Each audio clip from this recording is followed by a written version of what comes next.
Human rights protection army में आप सभी का स्वागत है। HRPA में आप सभी का स्वागत है। अभी तो हम चाय रखे हैं, सो के उठ के आए हैं, 9:15 हो रहा है। कपड़ा वगैरह वो टेरेस पे फैलाए हैं, थोड़ा धूप लिए हैं, फिर आए हैं नीचे। अब झाड़ू लगाएंगे, थोड़ा बर्तन साफ़ करेंगे। आटा मेरा गुथा हुआ है और सरसों की आलू की करी बनाएंगे या फिर गोभी आलू भूजेंगे, मतलब वही, और चावल और अदर चीज़ें, वही जो हम खाते पीते हैं वही सब कार्यक्रम अब शुरू होगा, इतना काम निपटा के। लेकिन उसके पहले देश दुनिया की खबर कुछ देख लिया जाए। हमारा HRPA अब न्यूज़ चैनल ही हमें लग रहा है बनता जा रहा है। प्रॉफिट कुछ नहीं, डाटा खर्चा होता है और वीडियो अपलोड करना होता है, बस हमें इतना ही करना होता है। आज तक हमें किसी चैनल से कोई प्रॉफिट नहीं हुई है। मेरा डाटा अरबों का खा गया, वो अलग बात है। तो प्रॉफिट होती तो थोड़ा बहुत दुनियादारी चलती। धरती पे रह के आदमी भगवान बहुत ज़्यादा नहीं बन सकता।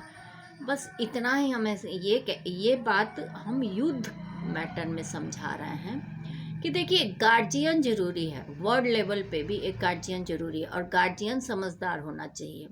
सिक्योरिटी काउंसिल और यूनाइटेड नेशंस अपने गार्जियनशिप से इस्तीफ़ा दे दिए हैं। कोई मरे, कहीं युद्ध हो, यदि आपको किसी की सत्ता से दिक्कत है, वहाँ के पब्लिक भी नहीं चाह रही है, उसके विद्रोही और प्रशंसक दोनों हैं, तो ये देखा जाता है कि सत्ता पर जो काबिज हैं, जो भी उस जैसे ईरान में हैं, खamenei जी के खिलाफ वो विरोध हो रहा है, काफ़ी लोग मर रहे हैं। इससे ये साफ होता है कि जरा ये देखना चाहिए उनको कि बोलने का अधिकार होना चाहिए।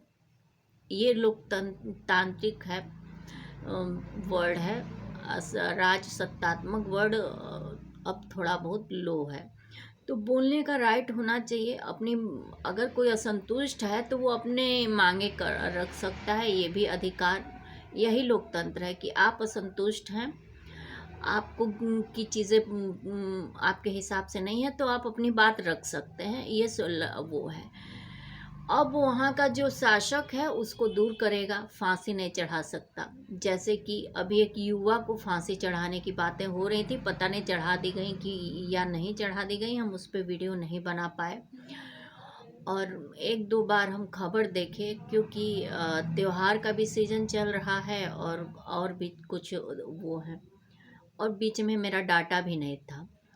तो और फिर अमेरिका और ईरान युद्ध, रूस यूक्रेन युद्ध, इज़राइल और फ़िलिस्तीन युद्ध, अभी गाजा के 10 लाख जो थे शरणार्थी, उनको देश घोषित कर देना चाहिए था। देखिए, हम वर्ल्ड टूर तो करते नहीं हैं, हमें बहुत तो पता नहीं है, लेकिन हर इंसान के अंदर खून ही बहता है, दर्द होता है, इमोशंस होते हैं, जस्ट आपके समान है। फ़र्क क्या है स्टेटस में, वो चाहे एजुकेशन लेवल पे हो, चाहे इकोनॉमिक लेवल पे हो, रहन सहन पे है। वो जिनके पास आ जाएगी उनका स्टेटस अपने आप डेवलप हो जाएगा। कोई मतलब बहुत ज़्यादा विशेषाधिकार लेके पैदा ही नहीं होता। चांदी का चम्मच वो लोग लेके पैदा होते जिनके खानदान परिवार पहले से डेवलप्ड हैं, विकसित हैं, और उनका अपना वर्चस्व, उनके पुरखे उतनी मेहनत करके अपना हस्ती बना के रखे हुए हैं।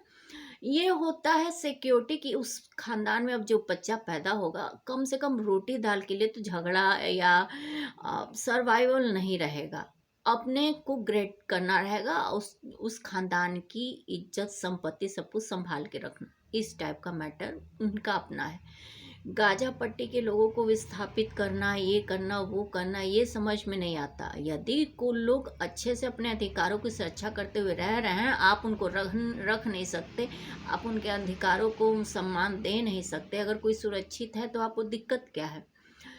तो इस तरह सबको अपने सॉवरेन का, अपने सीमाधिकारों का सुरक्षा करने का राइट है, और दूसरे के राइट्स का सम्मान करें, ऐसा इंटरनेशनल लॉ भी कहता है। इस टाइप का किसी पे कब्जा कर देंगे, किसी का संसाधन बढ़िया है तो हम अपने देश के लोगों को बहुत अच्छा संसाधन मुहैया कराने के लिए हम उस पे शासन करने लगेंगे। ये तो लालच है ना।